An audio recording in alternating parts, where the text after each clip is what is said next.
I think we often give the Marathas more coherence than they had at the time. All nations have their own national myths which they tell to themselves to big themselves up. At the same time as the Brits are busy looting and asset stripping India, they're also busy intermarrying. What's even more unhealthy is when a government tells people what to believe, if that goes against the obvious facts. William Dalrymple is one of the most authoritative voices when it comes to history of East India Company. He is the author of critically acclaimed history series, The Company Quartet. He is our guest in this episode of Amazon Book Talks. William, you're the most authoritative voice when it comes to the history of East India Company and colonialism in India.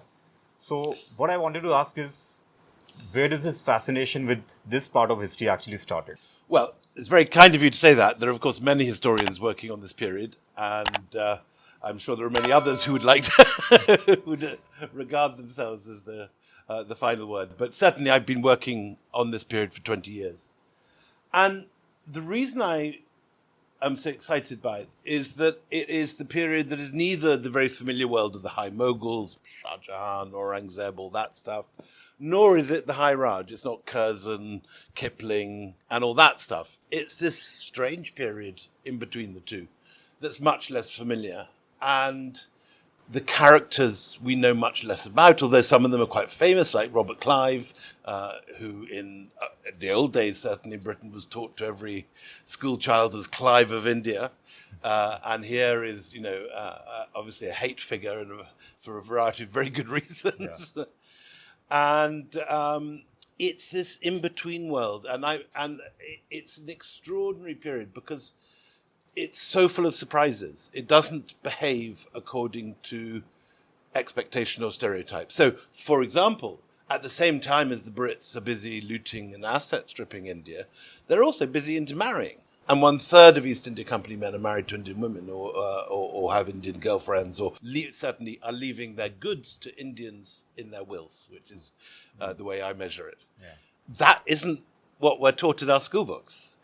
Plus, the weird thing is that it's a period when Britain is not ruling as a government out of Downing Street or the Foreign Office or the British Army. None of those are heavily present in India. There are a few regiments of British Army troops, but they are a small presence. The main force is the East India Company's private army, which is 95% staffed with brown Indian sepoys, mainly from UP and Bihar. And so the kind of weird bit of this story, which again takes quite a bit of processing from the point of view of modern nationalism, is that the Brits conquer India through a corporation using capital borrowed from Indian bankers, such as the Jugget sets, and using manpower recruited in the plains of UP and Bihar.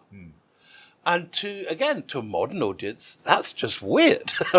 Why would Indians work for a foreign corporation and take on, the likes of the Marathas, who in Indian textbooks, were made to think of as the nationalist sons of the soil who are liberating India.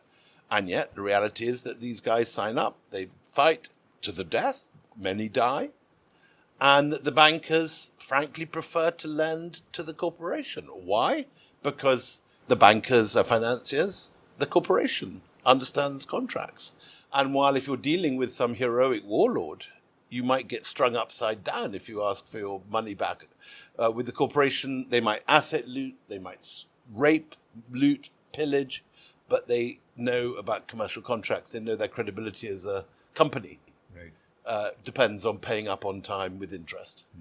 So if you're a banker, it's easy. Plus, the arrangements in early Calcutta are that the bankers and the financiers, the Marwaris, go there from Rajasthan because it's like modern Dubai and Singapore. There's no tax. Right. So if you're an ambitious financier, you've got a choice of living under the arbitrary rule of someone in Jodhpur or Jaipur or whatever, or Delhi, or tax-free in the Dubai of the 18th century, which is Calcutta. So in all these ways, it's a completely unfamiliar world, and we have to rejig all our preconceptions. And that is a very interesting world to write about, and I hope it's a very interesting world to read about. Your book, The Anarchy, starts in 1599 in London. Correct. It's sort of a corporate meeting where the real aim is advancement of trade for Britain. And from there, there's a huge transformation where the Britishers become the biggest empire, the scope of which has never been seen in history.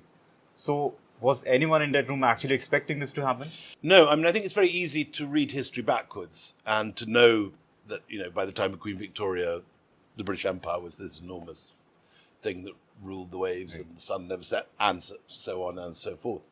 At the time, Britain was a third-rate power in Europe. It was way behind Portugal and Spain in terms of money. It was way behind the Dutch in terms of navigational know-how and shipping. And it was behind the French and the Italians in economic prosperity. And it is the fact of the success of the East India Company, plus another darker thing still, the slave trade, which propels Britain from the periphery of Europe to the centre by the end of the 18th century, and gives the seed finance, if you like, which it finances the Industrial Revolution, which is, if you like, the jet prop, the turbo that pushes the whole thing forward still. So you have this strange situation when this peripheral power in Europe, which is what England still was in the 16th century, has this extraordinary period when for 200 years it just gets richer and richer. At exactly the same time as India is getting poorer and poorer. From dominating, there are different estimates, and you can go for different figures, but you can say safely that India is producing at least a third of the world's GDP at this time, it's one of those brief moments when India is richer than China in world history. For most of world history, China's just ahead, and India's normally number two, as will probably be the situation by the end of this century. But during the Mughal period, it's one of those periods like probably the Gupta period or the Mauryan period, when India is ahead of China and very, very rich. And the two are linked. There's no question that the East India Company reduces the prosperity of India in a whole variety of ways, both in the sense that it is shipping its profits abroad, and so there is actually a shortage of silver and gold by the end of the 18th century, but also in the sense that all the decisions are being made for the well-being of the company, which is a corporation. And what's also very interesting about the East India Company is it's very naked. There's no pretense, there's no hypocrisy, there's none of this rhetoric that you get in the 19th century about a civilizing mission or here to civilize the natives or any of that bullshit. The company is very clear. It's there to make a profit, and Indians can invest in it too. That's the other thing that people don't often realize, and many Indians do invest in it. And you have this weird situation at the end of the book when you have the Maratha Wars in 1803, when all the principal Maratha generals, European generals certainly, Perron and several of the others, actually have their life savings invested with the company, and yet they're at war with them. So there's something, there's a very and the company knows this, and so they realizes that these guys are open to bribery, to persuasion, and it's a much more complicated and much more sinister world than you might expect.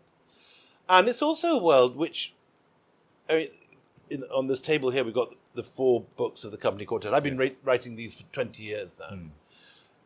In those 20 years, we've seen the rise of these massive corporations like Google, Facebook, Twitter. None of them existed when I started work on, or at least they're in Jeff Bezos's garage, that famous garage somewhere in California, or was it Seattle garage. And in the last 20 years, we've seen these massive corporations with profits greater than the assets of nation states, or rather with turnovers greater than the GDP of nation states. Right.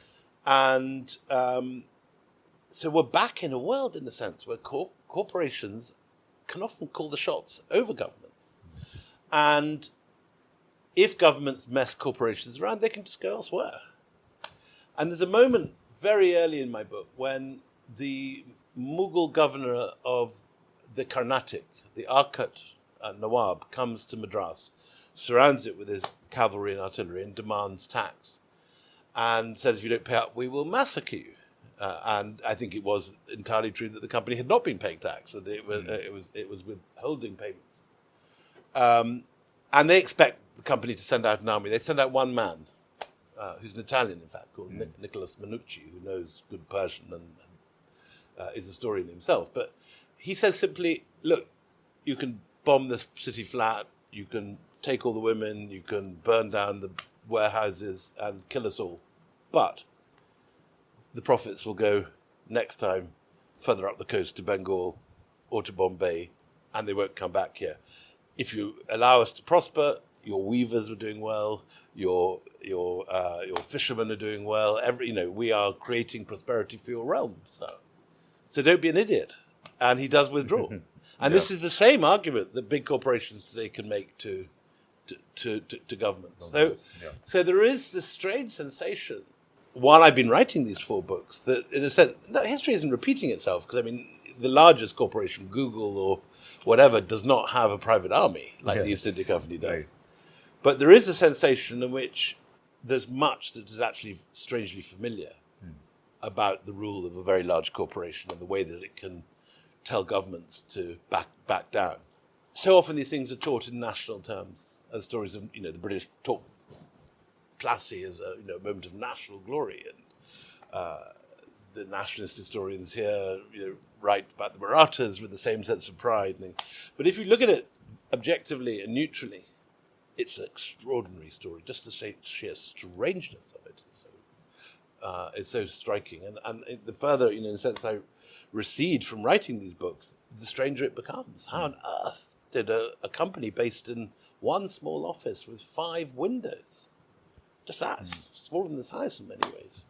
First 100 years of the company, there were only 35 employees in the head office. At the time of the Battle of Plassey, there were only 250 white guys in India. How did this happen? I think my next question will come from that only. There were a lot of signs that East India Company is not just a trading company. It had its own private army.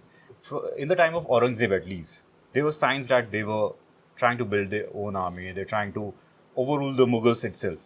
Why were they always spared, even by someone as brutal as Aurangzeb? What happened? What were they doing right that they survived for so long? So I think during Aurangzeb's reign, he regarded them as nibbling mosquitoes. I don't think he would have taken them seriously for a moment. And the one moment that there is an attempt by someone called Sir Joshua Child to resist the power of Aurangzeb, the company is swept aside in a single week, and all the factors are put in chains and made to beg for mercy. So I think they were not feared, and no one worried about them, because for so long they appeared so weak. But what changed all that was the military revolution in Europe. New techniques of warfare come out. You have Frederick the Great of Prussia inventing field artillery, muskets, effectively dum-dum bullets, these soft lead slugs which do horrible things to men in battle.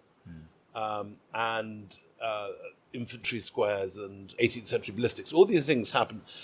At the time of Aurangzeb, the British are still using pikes and it's basically a medieval army. By the time of Clive, there's a whole lot of new technology, and this has not arrived in India yet. And so both the French and the British deploy this cutting-edge technology, and it's this that gives them the edge.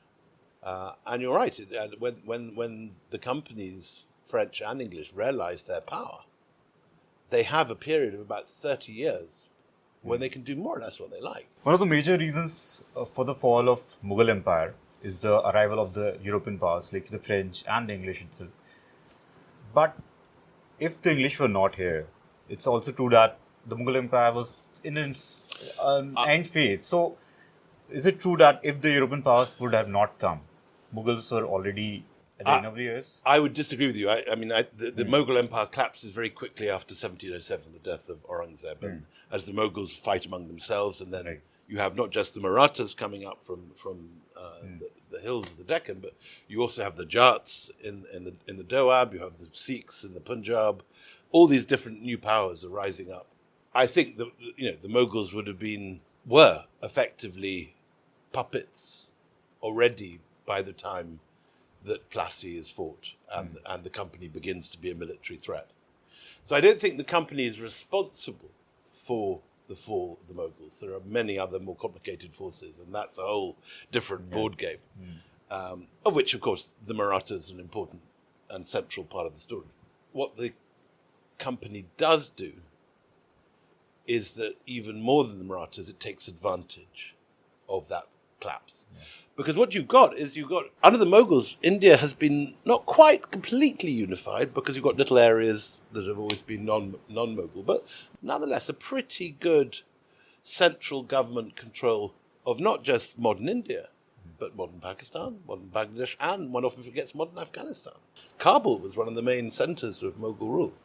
So it's a huge centralized empire, and in a generation or even shorter period after Nadir Shah, when he runs off with the entire Mughal treasury in 1739, that empire shatters. And it's like taking a mirror or a plate of glass to the top of a house and dropping it. It fragments.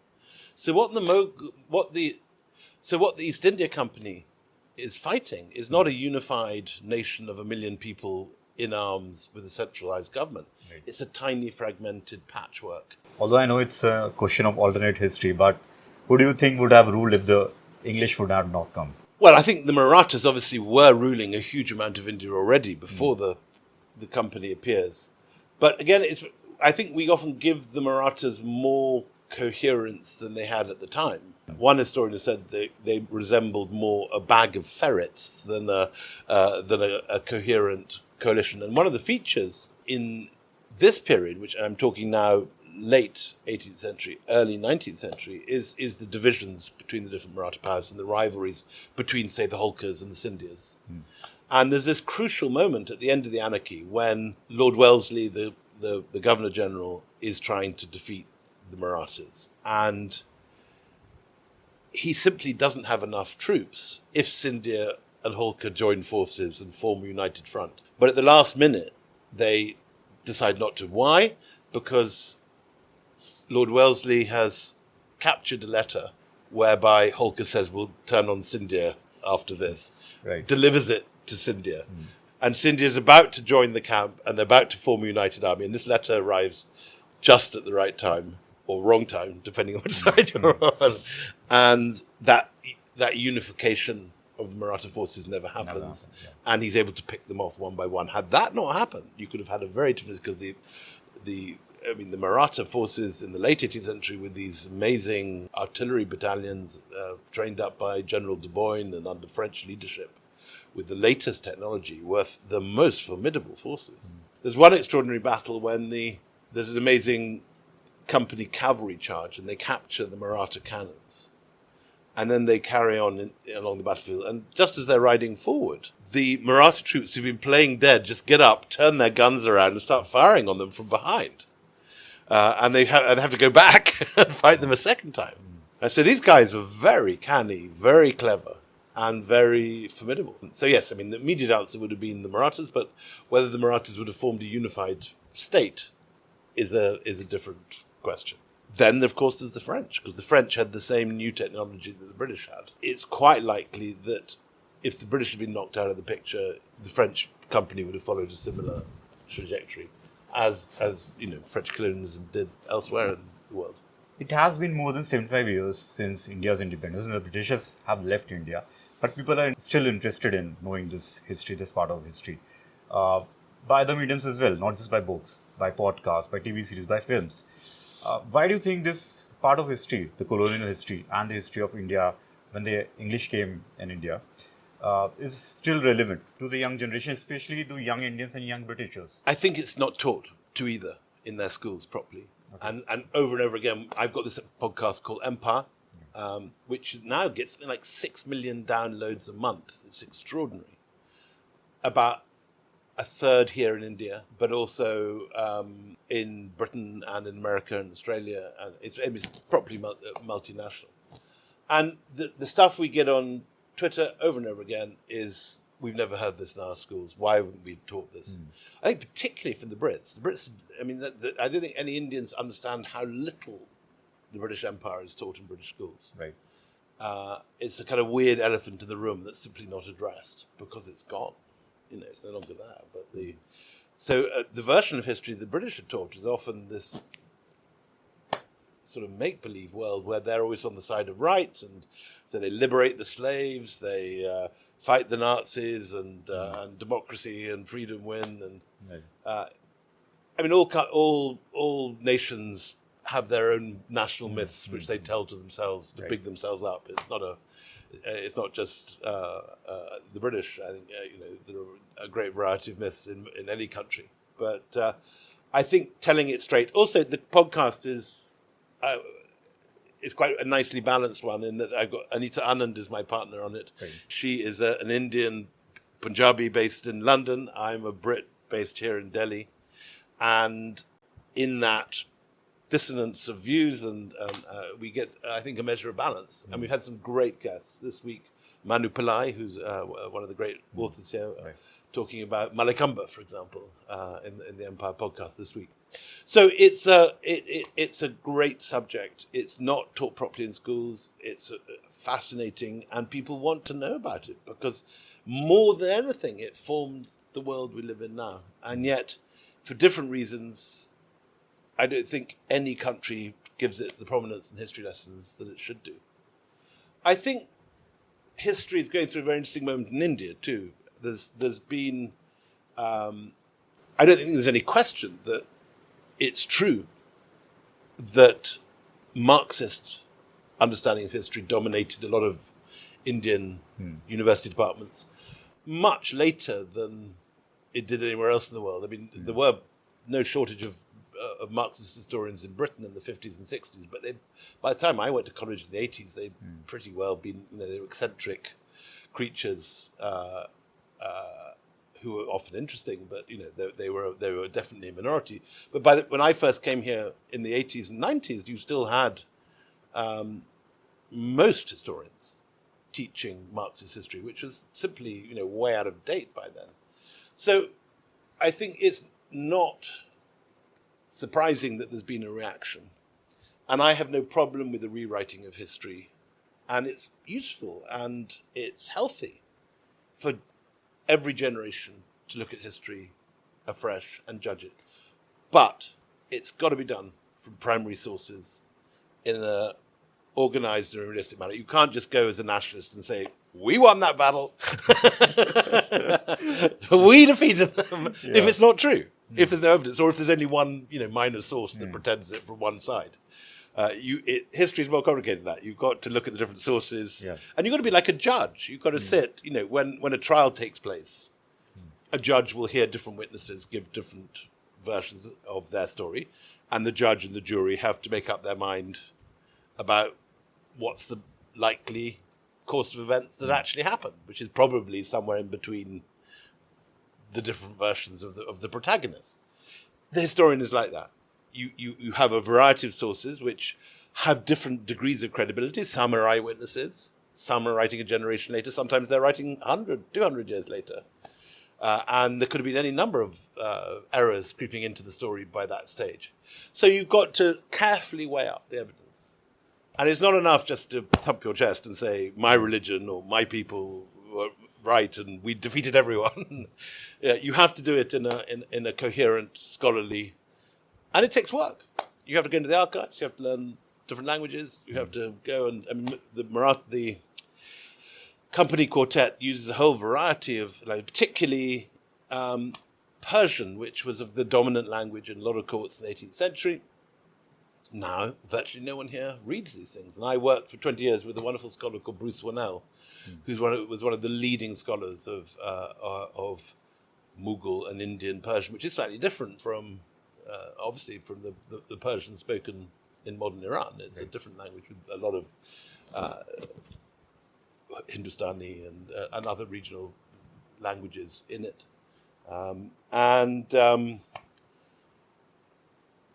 You have to sit like a judge in a court and make a qualified, scholarly, informed judgment, which, of course, you may be wrong. At the end of it, like a judge can give the wrong verdict in the trial. For all the work, you might end up making the wrong judgment, and another generation of historians will come and prove you wrong. And that's healthy. But what I think we're having at the moment slightly is history being dictated by ethnic or religious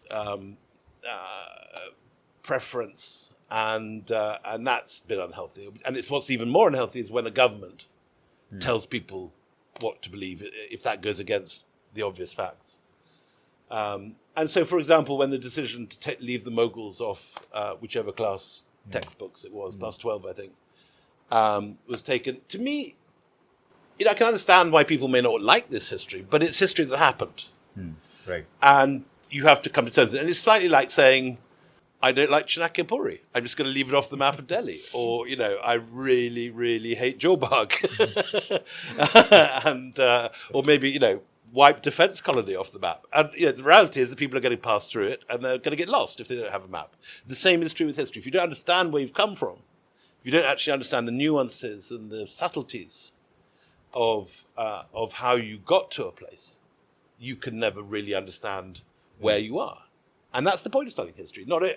It's entertaining, and hopefully, if it's well written and well done, it can be more exciting than fiction. It can be thrilling because it's true. But it also helps you place yourself, your generation, your people, your religion, your country in a context. And you can understand where you've come from. And if you're taught a strongly biased version of history, whether it's biased through colonial instruction, or because you're favoring one religious group over another, or because you have a particular ideological bent, either to the left or to the far right, or whichever it is, then that's going to be swerved. And history is best, like revenge is best taken cold, history is best calmly, neutrally told, as far as that's possible. No one's ever going to be completely neutral. Obviously, you're going to have preferences, and some characters you like, something. But when you're being fed a tub-thumping, nationalistic, chest-beating history, be suspicious, because that's not how things actually happen in this world. The world is full of nuance, full of contradictions. Humans are complicated people. They don't all behave like heroes, nor do they behave all like demons. And even, the great heroes and villains of 18th century history, in this history now, Shivaji is a great hero. Tipu, in many quarters, is regarded as a demon. But the reality is, they're both trying to create states in a fractured world, extremely violent times, massacres on all sides, prisoners killed on all sides. There's, these are rough times, and atrocities do not just take place on one side. There is, these are violent times, and history is full of extreme violence, which is partly why it's often very interesting to read. But it's not all. History is not made up of a series of angels and villains, or rakshas and deities, or however you want to post it. So, like you said, obviously the history of any nation is glorified a bit, or sometimes more. Sometimes more than a bit. Yeah. But in fact, when it comes to Britain, even the other pop culture things, like we have films like Lawrence of Arabia or Bridge on the River Kwai, and they just fought the World War II. So there was this huge hoorah about power of Britishers, and they kind of featured themselves as saviors, or Well, so both those films done by David Lean in the late 50s, early 60s. And yes, I've watched both. Funny enough, this year again, I've had a bit of a like you, I've had a bit of a David Lean season on my Apple TV. Both good movies, but both, yes, certainly not neutral accounts of history. I would agree with you. That's exactly my question. What is the reaction now? Because you have labeled them as pirates. Obviously, they were pirates in the beginning. The East India Company. The East India Company. And later on, they also acted like cartel, as you've mentioned in your podcast as well. So what is the reaction now? So I think, I've been writing these books for 20 years. When I started writing them, the British are used to be described as villains of the peace, quite often in American movies. All those Mel Gibson movies, whether it's The Patriot or whatever, So it isn't like it's anything new. It's never been done before. I think people are quite inured to, and reading between the lines also, that just like a David Lean film is a patriotic pro-British film, so a Mel Gibson movie is not going to be showing the Brits in a good light. Yeah. And people are intelligent enough to read that. But it's changing now, and there is in Britain at the moment a conservative reaction, and there's a whole bunch of politicians on the right of the Conservative Party who have been attacking historians for, as they put it, doing Britain down, or making us ashamed of our past. And that's a ridiculous way to look at it. The point of history is to tell the truth, is to find, like the judge in the trial. Right. You're trying to see what happened and understand it. You're not, just because you write about something, trying to glorify something. Again, it's something you often find in Twitter spats. If you write about the Mughals, you're trying to glorify the Mughals. You're not. You're trying to understand the Mughals. It's a different thing. Ditto, if you're writing about the Marathas, you're trying to understand them as human beings, as they were. You're not trying to thump your chest and tell unbroken tales of heroism. These are complicated people in complicated times, in violent times, and you try and tell the story with the sources, primary sources, as best you can. But yes, in any country, you will have people criticizing historians, wanting a whiter than white picture for their ancestors, and anyone wants to believe well of their forebears. No one wants to believe that their forebears were war criminals or cowards or totally incompetent. Right. That's understandable, but it's the historian's job to write what he finds in the sources, and it's not his job to, act as sort of counsellor. People can react to that. I mean, this book is full of the Anarchy is full of uncomfortable truths for all sides. On one hand, the Brits are shown to be violent crooks, swindlers, looters, and plunderers. On the other hand, they're doing that with the aid of Indian bankers and Indian soldiers. The sepoys are 95% Indians from often Rajputs and Brahmins from UP and Bihar. So, history is what it is. You can't, can't just wish it away, and that's again my problem with when people just take things out of the history curriculum because they don't like it. It's like throwing away your map. The Anarchy is now going to be a TV series. Congratulations for that. Thank you. You have got a great screenwriter of The Last King of Scotland. Tell us something about this exciting project. So I'm not directly involved in it. I've done my version of this story. I've sold the rights. And Sid Roy Kapoor, the wonderful producer from Mumbai, who I've just been with, him and his lovely wife, Vidya Balan.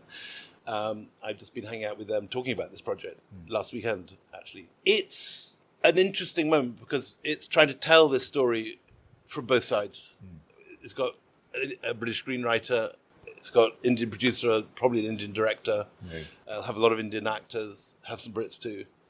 And to try and find a way that tells the story satisfyingly for both sides, that also is an entertaining story. But it is a fantastic narrative. You can't really go wrong with this. And they're throwing a lot of money at it.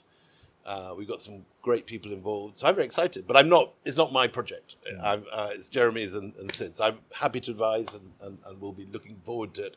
And I'm longing for a cameo role of an elephant somewhere. I don't mind where or how, but I want an elephant.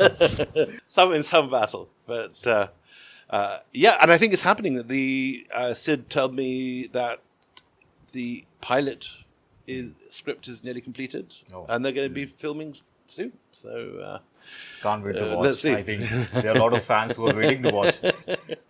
So, William, thanks a lot for Thank you for your time coming to here talk with us. Do not forget to subscribe to the Amazon YouTube channel, where you'll find a whole series of very interesting interviews with your favorite authors.